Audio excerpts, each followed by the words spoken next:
Is this bombshell whistleblower complaint rocking the Trump DOJ and administration? It alleges a top Trump official said the DOJ could plot to tell the courts F you and ignore judicial orders that the president didn't like, which is what happens in autocratic regimes. This is a new, damning account of an assault on the rule of law. It comes from a very solid source, a longtime DOJ attorney who was in the room, who worked directly for these Trump appointees, who witnessed them firsthand knowledge, strong testimony. And this individual recounts how his refusal to lie led him to be later ousted. The source is a detailed, meticulous complaint. This is not one quote or one interview. It is now a formal process, not unlike other whistleblowers that we've covered throughout many decades in American life. And whistleblowers, even in this current Trump era, even if he didn't like it and wants it to be otherwise, are legally protected. Indeed, that's one of the reasons this is news tonight, which we'll get into, because the written complaint has been provided to Congress and the public. And it's leading to these kind of bombshell New York Times headlines. Justice Department leader suggested violating court orders, whistleblower says. The confession here is from the top of the Justice Department. The now fired DOJ lawyer, Erez Raveni, writing about this with the emails and documents, contemporaneous accounts, as the lawyers say, to back him up. So while some people might have thought this is where Trump wanted to go or assumed his senior aides were trying to do this at DOJ, I can tell you, as a lawyer, as a legal journalist, as someone following this all these times, all these months, this is the most damning inside account that they did deliberately want to violate court orders, according to the whistleblower. Comes down to a senior Justice Department official, Emil Bove, also a former Trump criminal defense lawyer, who told subordinates that he would, in this clash, potentially ignore these court orders to get whatever Trump wanted. Judges be damned. The Constitution be damned. And that means, in the end, democracy and the rule of law be damned, because everything we do as a country, and one thing that's always separated the United States from many other less democratic countries, is that the rule of law holds. That's why when there are disputes, like a famous one you've heard of, Bush v. Gore, and the election didn't resolve it necessarily clearly, instead of turning to violence in the streets or a military coup, which is quite common in many countries, when the Supreme Court rules, people followed it. That included the people who benefited, say in that case, Bush, but also everyone, half the country, who didn't benefit, who wanted the other side, people supporting Gore. That was a quarter century ago, 25 years ago. We didn't have big open questions about whether the government would follow the rules and the law, whether the court order would be followed, and whether there'd be violence. Tonight, I'm telling you, not to alarm you, but to make sure you understand what's happening out there, that is not so certain under these Trump officials. Some of them seeking even more power after now being busted today for admitting their view is FU. Now, in the immigration clash where Bove reportedly said this, quote, DOJ would need to consider telling the courts FU, and he said the whole thing, and ignore any such court order. I'm going to show you more of these details, because the whistleblower recounts that then the others in the room, some longtime DOJ officials, some who might be sympathetic to Trump's deportation goals, quote, looked stunned.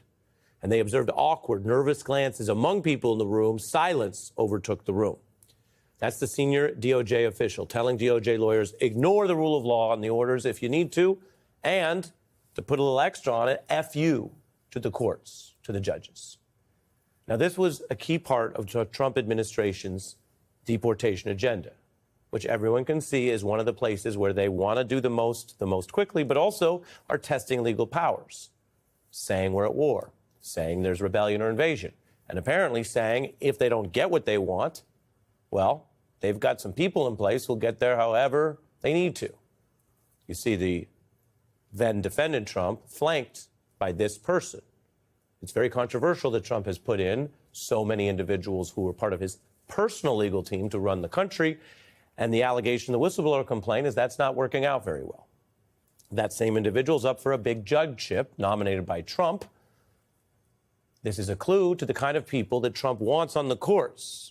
Whether he would want his own orders disobeyed if he got in there is a separate question. But of course, the whole point is they want to control this in a way where there are no actual binding court orders against them. And if they stack the courts, then they don't have to worry about that. And that's the whistleblower's contention, that this is lawless. Now, we're talking about whether they're going to get somewhere ending the rule of law or breaking the Constitution to get autocratic results any which way they want. You should recall Trump actually lost the key SCOTUS round in this case at the center of the whistleblower's account. And the Trump administration has been under scrutiny exactly along these lines. We've heard a more sanitized or kind of vague version of this, not with an FU, mind you. But what's important is today's evidence adds to the view, the very damning account, that there has been a coordinated strategy from the top to soften up, chip away at the rule of law and the courts in this country so that someday they may just ignore them entirely. I believe there was a court order there that upheld, which has now been, I think, correctly repudiated by virtually everyone, a court order that upheld the internment of Japanese civilians in internment camps during. As bad as it was, that court order was followed for years, was it not? And I just wonder whether some historians might think we'd be better off if it hadn't been followed. That's what it sounds like on the record. That's a top Trump lawyer as well, was at DOJ, saying, I wonder if it'd be better not to follow. Now we're learning, when you match that up behind the scenes, other DOJ officials at the top, which Trump is now trying to promote, are saying, yeah, F you, that's exactly what we want to do. When sometimes people say, is it alarmist to talk about autocratic instincts in the Trump administration? The problem is alarmist misses the whole issue. They're the ones admitting it and saying it. It's almost like their defenders want to wish or pretend they don't admit that the plan is to not follow court orders you don't like. Now, this whistleblower says his boss asked him effectively to lie, and he had to choose between what was basically an unlawful instruction and what normally judges and lawyers could be disbarred for, right? Committing perjury in court, risking his job or more, and he chose to take the risk. It's a bombshell allegation, a blatant discussion of defying court orders. If this proves to be true, and the lawyer here has written it down on good faith after being ousted, taking great personal risk, this is what we call a pretty credible account, then you can't put this up on your screen or on the internet enough for people to understand that the autocratic threat is admitted, an FU to court oversight. And if the administration can get away with this, let me be clear with you tonight, it's bigger than an immigration case or policies. It is how you plot to end the rule of law. Judges are supposed to be the backstop. We hear about that on a ton of issues. Where can the National Guard go? What are the war powers? Are some immigrants being mistreated in a way where they need to be better provided due process? But if they end judicial oversight completely, well, you won't have elections and democracy itself. I'm joined by Andrew Weissman, a longtime DOJ vet, FBI general counsel, prosecutor. How do you view the significance and the credibility of this whistleblower account?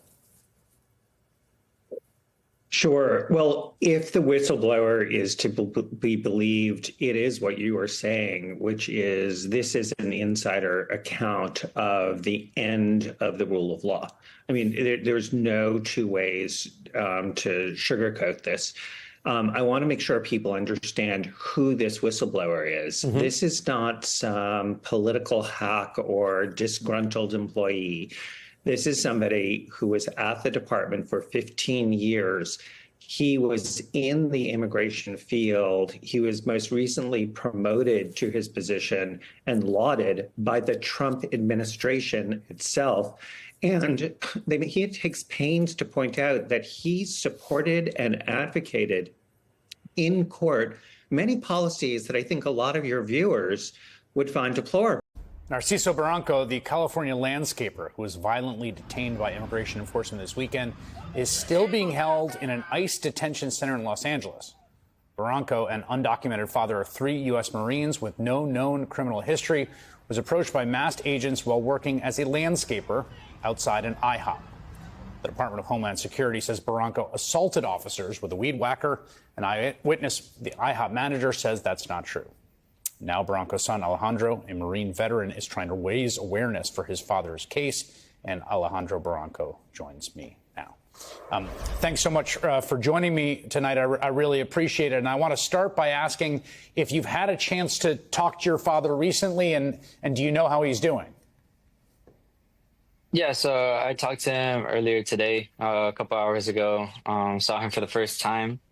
He looks beat up. He looks sad. He looks defeated.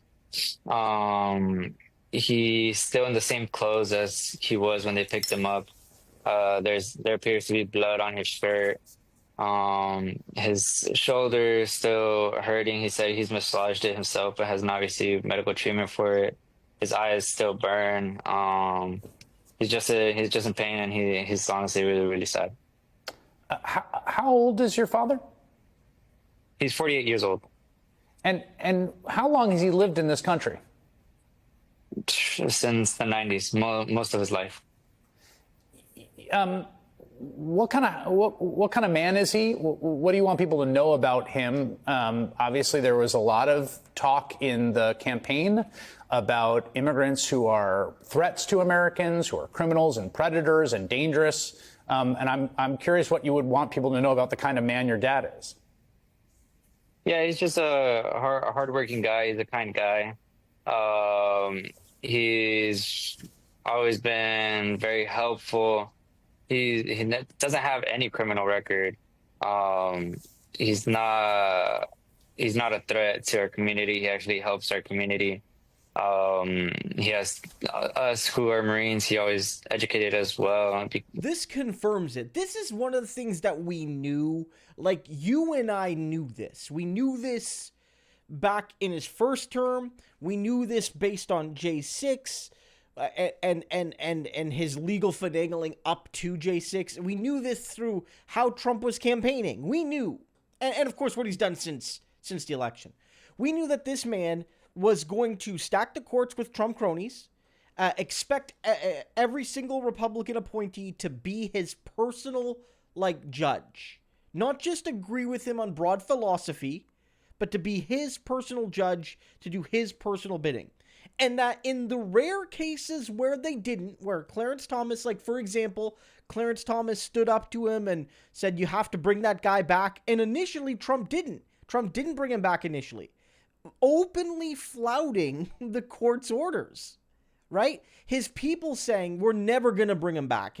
The White House social media accounts, right? Because what was the strategy? Fight things in court, and when we win, we act like we're a normal presidency, and we say, the court's got this right, thank you, the system works, we'll keep doing what we're doing. And then in the cases where he loses, where his moves are so egregious that even a Republican Supreme Court or Republican appointed, or in some cases Trump appointed judges at the lower courts disagree with his policies and his approach, he just does them anyway. He just does them anyway because, the official DOJ strategy is screw him. Screw him. And this is my speculation here, but also levy threats against them in the public and in general make a mockery of the entire career of every federal judge. Because what this effectively says is those careers are all over. There are no more real judges anymore. They are real judges when they agree with us, and when they disagree with us, they are merely men and women in robes who, I suppose, make suggestions. So Clarence can make his suggestion, but his career as a real judge that we respect, as if we were a democracy, that's done.